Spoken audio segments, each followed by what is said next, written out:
আমার মেয়ে যেমন ঠান্ডা থেকে জ্বর এসেছে, তেমনি আমারও কিন্তু ঠান্ডা থেকে আবার জ্বর এসেছে। বৃষ্টিতে ভেজার ফল কিন্তু আমি পেয়ে গিয়েছি। তোমরা এবার অনেকেই বলবে যে ঠান্ডা লেগেছে তাহলে বেড়াতে যাচ্ছ কি করে। খুবই কাছের আত্মীয়, মানে আমার দাদার বিয়ে, তো সেখানে না গেলেই না, বারবার করে বাড়িতে ফোন আসছে। অনেক ম্যানেজ করে তারপরেই যাচ্ছি, শুধুমাত্র একটা রাতের জন্য। খুব একটা দূরেও না, কাছেই, তাই জন্যই যাওয়া হচ্ছে। তবে মা মেয়ে যে একসাথে অসুস্থ হয়ে পড়বো সেটা কিন্তু আমি বুঝতেই পারি। তোমরা যে সোনার এত খোঁজ নিচ্ছ, আমি তাতেই বুঝতে পারছি যে তোমরা ওকে কতটা ভালোবাসো। আমার গলার ভয়েসটা দেখে বুঝতেই পারছো যে আমার কতটা পরিমাণে ঠান্ডা জ্বর এসেছে। যার বিয়েতে যাচ্ছি সে তো আমার মামা হয়।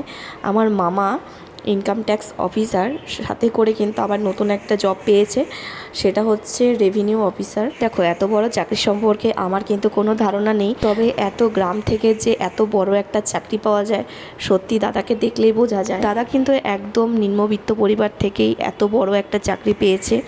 দাদার কিন্তু কোনো বিলাসিতা ছিল না ছোটোবেলা থেকে। ভিডিওতে যাকে দেখতে পাচ্ছ তোমরা, তারা হচ্ছে আমার বৌদি হয়, আমার মামার ছেলের বউ। আমার বৌদিরাও কিন্তু খুব ভালো মনের মানুষ, খুব ভালোবাসে, খুব কেয়ার করে, গেলে তো আসতেই দিতে চায় না। তবে এত শরীর খারাপ নিয়ে গেলেও আমার কিন্তু প্রচণ্ড কষ্ট হয়েছে। শুধু যে আমার কষ্ট হয়েছে তা না, আমার মেয়েটারও খুব কষ্ট হয়েছে, কিন্তু না গেলেই নয়, তাই গিয়েছিলাম। দেখো, সারা বছর কিন্তু আমি আমার সোনামাকে তেমন বাইরে নিয়ে যাই না, এই কষ্ট হবে বলে। সোনা কিন্তু একদমই গরম সহ্য করতে পারে না, কিন্তু কিছু কিছু সময় না কষ্ট করলেও যেতে হয়। এবার তোমাদেরকে বলে দিই আমার মামার বাড়িটা কোথায়। যাদের বেথুয়া বাড়ি তারা হয়তো চেনো বার্নিয়া জায়গাটা, তো বার্নিয়াতে কিন্তু আমার মামার বাড়ি। আমি কিন্তু হয়তো বছরে একবার করে যাই। আমার বাড়ি থেকে তেমন কেউই যায় না, তবে এখন বাবা একটু শ্বশুরবাড়ির দিকে খুব টান বেড়েছে। এটা আমি অনেকের ক্ষেত্রে দেখেছি, বয়স হয়ে গেলে হয়তো শ্বশুরবাড়ির দিকে টানটা একটু বেশি হয়। যাই হোক, আমার বাবা কিন্তু শ্বশুরবাড়িতে গেলে প্রচুর আদর আপ্যায়ন পায়, তার জন্য হয়তো আরও বেশি যায়। আর আমার মামার বাড়ির ওখানে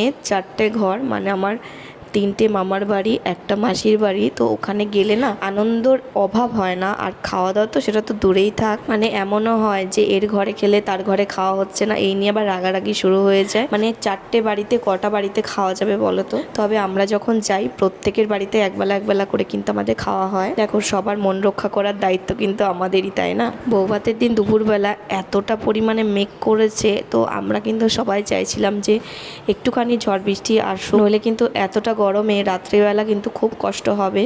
যাই হোক, ঝড় বৃষ্টি কোনোটাই হয়নি। আমি কিন্তু এখন সারাদিনে একবারই ভাত খাই, তাই বৌদিকে বলছিলাম যে আমাকে একটুখানি চা করে দাও। বৌদি কিন্তু আমাকে সুন্দর করে একটা লিকার চা করে দিয়েছিল, তবে চায়ের মধ্যে চিনির পরিমাণটা কিন্তু খুবই কম। সকাল থেকে বিকেল পর্যন্ত এই ভিডিওটা দিলাম, তারপরে রাতে কি করলাম সেটা তোমাদেরকে পরের ভিডিওতে দেখাবো, নইলে ভিডিওটা অনেক বড় হয়ে যাচ্ছে।